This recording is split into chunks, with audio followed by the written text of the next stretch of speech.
Good morning, my neighbors!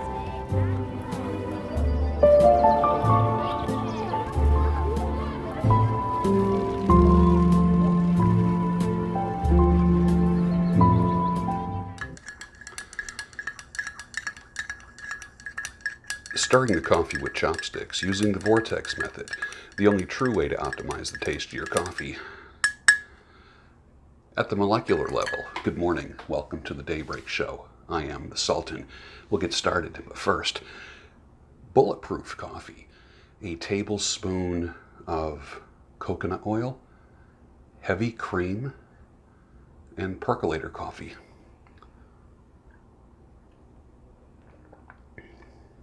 Perfect. I need to unload about 5 pounds that I gained over the winter, and I have found that going with bulletproof coffee in the morning really does that well for me. Excellent, let's get started. Oh, I'm finishing up the Vince Gironda book today. I'll knock that out. Organizing my workspace here.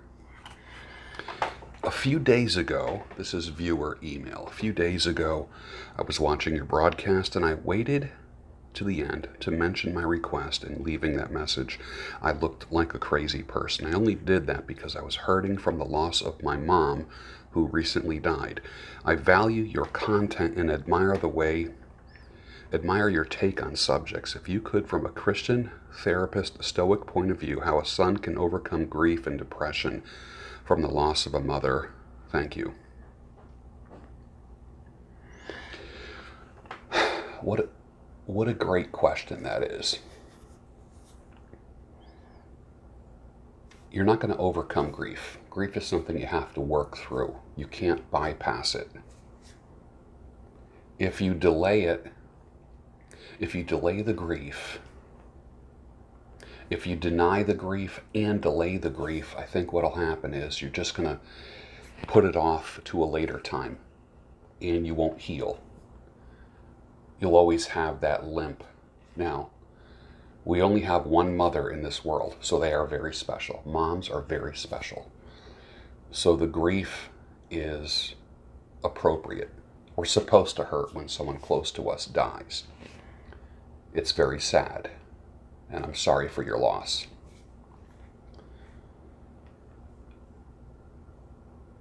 There are stages that you're going to go through, stages of grief, denial, anger, bargaining, guilt, depression, acceptance. You might go through those stages one at a time for the next year or two.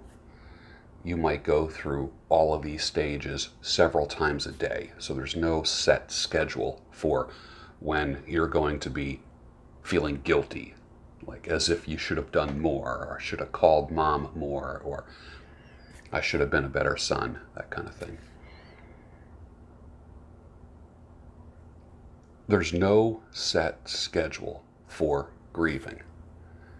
You can't speed it up, but you can delay it to the point where you put it off at a later time, which is never good.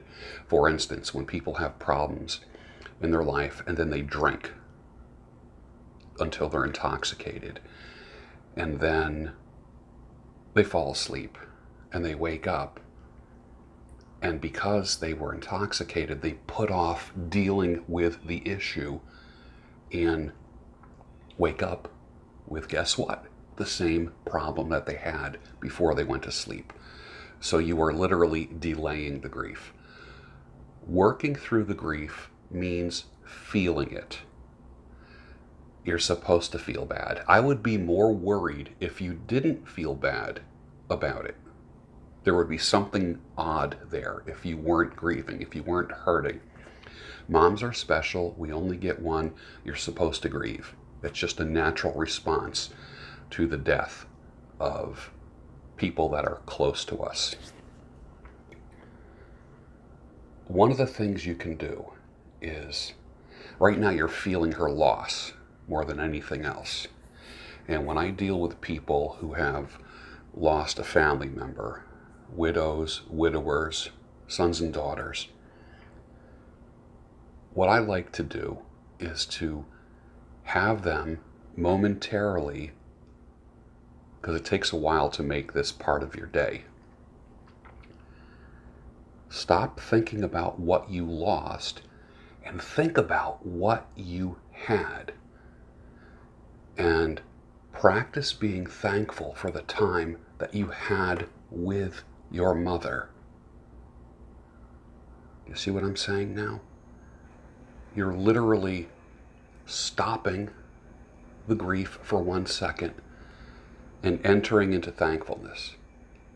Now, you might be able to do that for 10 minutes, 15 minutes, and then the grief will come back.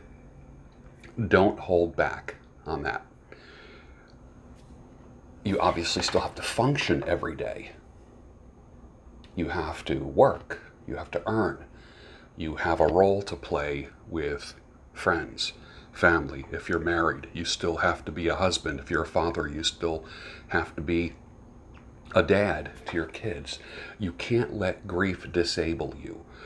So one of the things that I've taught for probably 35 years is this: pre-plan your grieving. Otherwise, there will be a free-floating grief that literally everyone can sense all day long, and it'll last forever. Pre-planning your grief means this. For instance, let's say you're commuting to work, and there's a certain stretch of road that's 5 miles or 10 minutes. You decide. And that's the time that you get a chance to just cry, feel it, feel the pain, experience it. And then when you are about to get off of that road or that stretch of highway, you can literally just, wipe your eyes, take some deep breaths, open up the windows in the vehicle, get some fresh air, suck your stomach in, chest out, literally reset your body, reset your mind, get out of your vehicle, deep breath, stomach in, chest out, shoulders back, head held high, and you walk a little bit faster, okay? But you just spent the last 10 or 15 minutes grieving. And every day you do that on that stretch of highway, or for those 10 or 15 minutes. It could be, if you're not commuting, if you're working from home, it can be a 15-minute cry session. And it might be that way for a month, 2 months. Eventually, that will go to 13 minutes, and then maybe 12, and then maybe 10. But you will always feel a sensitive spot. Always feel a sensitive spot for your mom, who is special because you only got one. Just like I only got one mom, and they're special. But what's one of the things we do as a kid if we scrape our knee or our elbow? What do? We touch the scrape. We lift the Band-Aid to look at the wound. We touch the scab to see if it still hurts. That's the same thing that we do when someone dies. We look at old pictures, we remember things, we listen to phone messages, and we grieve. And what we're doing is actually we're trying to measure and gauge how much it still hurts and how far along the healing process we are. That's all 100% normal. Now I'm giving you some tactics. Your mileage may vary. With all of that being said, let me wrap it up with this statement. Instead of focusing on what you have lost, focus on being thankful, even if it's for 5 minutes, being thankful for the time that you had your mom in your life. I hope that helps. You want to draw some circles? Here we go. Draw a circle on a piece of paper. List inside that circle that which is normal, comfortable, easy, not much of a challenge. The circle populates pretty quickly, doesn't it? Outside that circle are the things that you are not yet good at. The things that scare you, relationships, business decisions, things that you want to aspire to are outside that circle. You are inside the circle, but the closer you get to the line, the more uncomfortable you become. So what I want you to do is travel over the line and experience a little bit of discomfort for an hour to get the feeling of being in a foreign land. Then scoot back inside, wipe the sweat off. Now, pitch a tent over the line outside of your circle and spend a night over the line every now and again. Your goals and dreams are on the other side of the line, not within your circle. Everything that you want is outside your circle of comfort. Everything.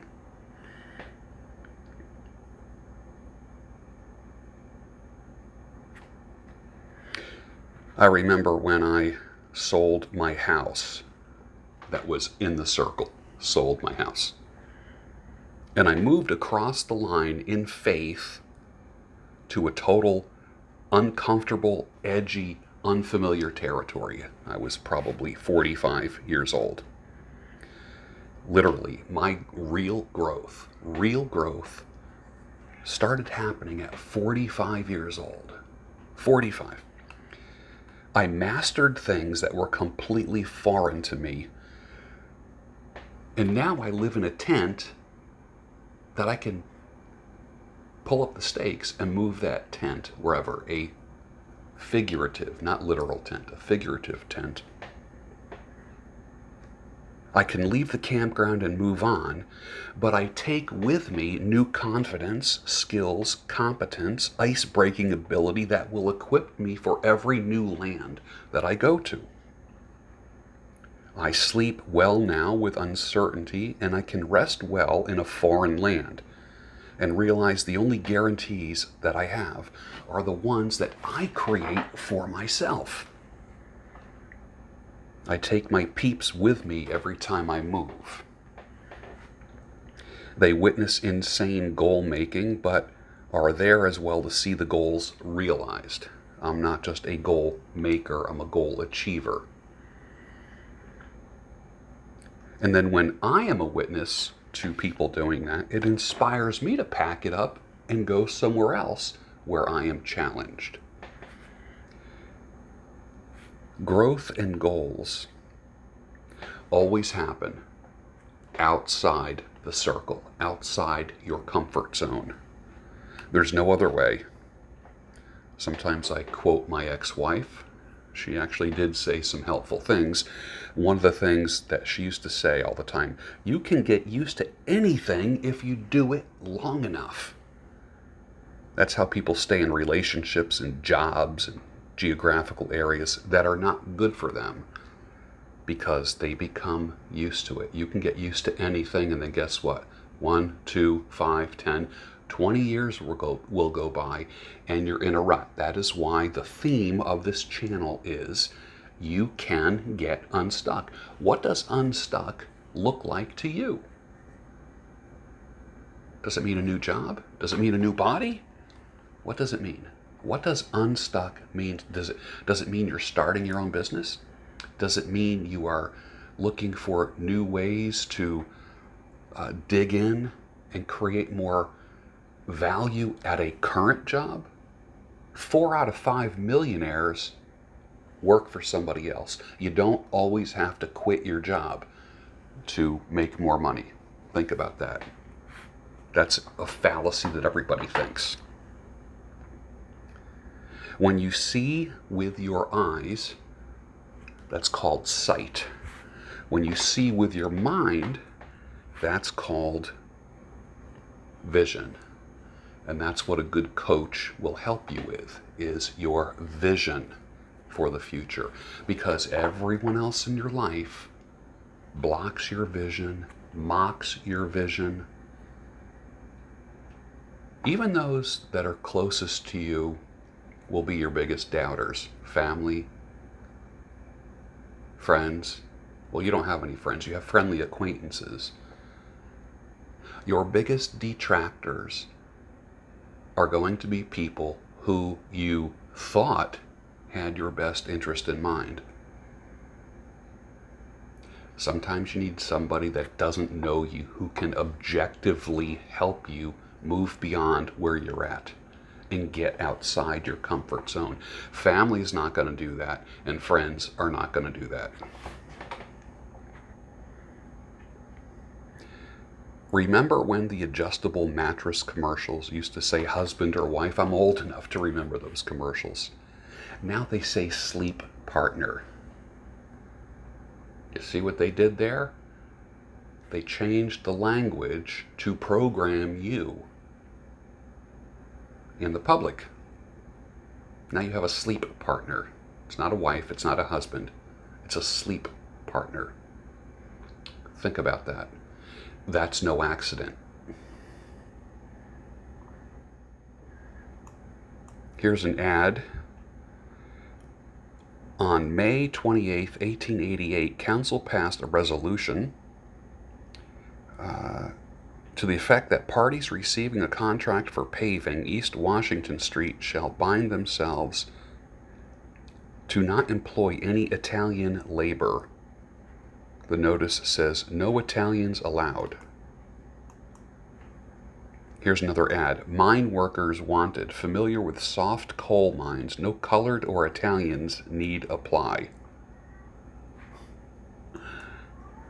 Everybody has had their time at the whipping post. Everybody. Everyone. When is Italian History Month? When's that coming up? Wait, we don't have one? Okay.